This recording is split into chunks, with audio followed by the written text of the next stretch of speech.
जाम के जाम से मिलेगी मुक्ति। एसपी ट्रैफिक ने स्थानीय लोगों के साथ की बैठक, कड़े बदलाव की तैयारी।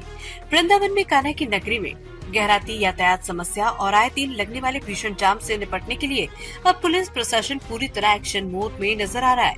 गुरुवार को वृंदावन कोतवाली में एसपी ट्रैफिक मनोज कुमार और सीओ ट्रैफिक आशीष कुमार ने स्थानीय गणमान्य नागरिकों के साथ एक बैठक की। वहीं एसपी ट्रैफिक मनोज कुमार ने कहा कि वृंदावन की संकरी गलियों में ऑटो और ई रिक्शा के अनियंत्रित प्रवेश के कारण पैदल श्रद्धालु और स्थानीय निवासियों को भारी परेशानी का सामना करना पड़ता है। उन्होंने स्पष्ट किया है कि प्रशासन का मुख्य फोकस इन गलियों को ई रिक्शा मुक्त बनाना। इसके लिए रूट व्यवस्था को और अधिक सख्ती से लागू किया जाएगा। सुरक्षा और सुचारू व्यवस्था के दृष्टिगत अब ई रिक्शा चालकों के सत्यापन कार्य में तेजी लाई जाएगी। एसपी ट्रैफिक ने बताया कि प्रत्येक ई रिक्शा पर चालक की फोटो लगाना अनिवार्य होगा ताकि ये सुनिश्चित हो सके कि वाहन अधिकृत व्यक्ति ही चला रहा है। साथ ही नाबालिगों द्वारा ई रिक्शा चलाने पर सख्त कार्रवाई जारी रहेगी। डीजीपी के निर्देशों का हवाला देते हुए पुलिस अधिकारियों ने कहा है कि शहर में पार्किंग स्थलों की संख्या बढ़ाई जाएगी।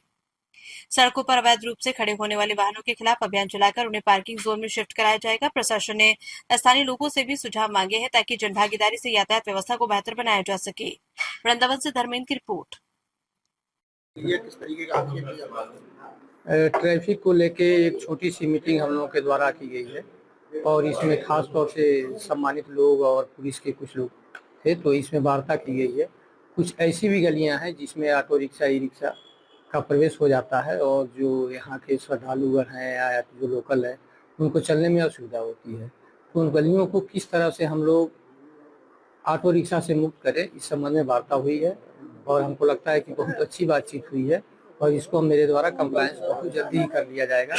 और इसके अतिरिक्त अन्य सुझाव कोई लोकल की तरफ से या व्यापारी वर्ग की तरफ से या जनप्रतिनिधियों की तरफ से हमें प्राप्त होता है तो हम उस पर भी कार्य करेंगे। तो जिस तरीके से देखने को मिलता है भारी गाड़ियां शहर में अंदर प्रवेश कर जाती हैं, नाबालिग बच्चे रिक्शे चला रहे हैं, ज्यादातर देखने को मिलता है कि जो जरूरतमंद होते हैं वो रिक्शे चलाएं, उसके अलावा विकलांग अन्य लोग भी जैसे रिक्शे चलाएं। विकलांग की जहाँ तक बात है तो खैर जो वो नाबालिग नहीं है और जो नाबालिग है उन पे हमारे तरफ से कार्रवाई हो रही है। कितने ऑटो रिक्शा सीज किए गए और कार्रवाई की गई, तो कहीं एक आध मिलते हैं तो अभी भी कार्रवाई चल रही है इस पे। और ई रिक्शा को हम लोग प्रयास कर रहे हैं कि उनको व्यवस्थित करें। रूट व्यवस्था अभी हमारी संचालित हो रही है, उसमें थोड़ा सा और सख्ती करने की जरूरत है। चालकों का सत्यापन जो मेरे द्वारा निर्देशित किया गया है, इसके अतिरिक्त जो ई रिक्शा चालक है उनका सत्यापन कराने का कार्य हम लोगों द्वारा प्रारंभ किया गया है। इसको और सुचारू रूप से और तेजी से इसको कार्य करा के और ये भी हमें चेक करना है कि उनका एक फोटो भी हो तो पता चले कि जो रिक्शा चालक चला रहा है वही है दूसरा। सर, नगर निगम द्वारा पार्किंग आदि की व्यवस्था के लिए सहयोग की बात हो रही थी, नगर निगम कितना सहयोग कर रहा है? अभी बड़े पैमाने पे मीटिंग की हुई है प्रशासन की भी और माननीय डीजीपी सर के द्वारा भी एक निर्देश किया गया है।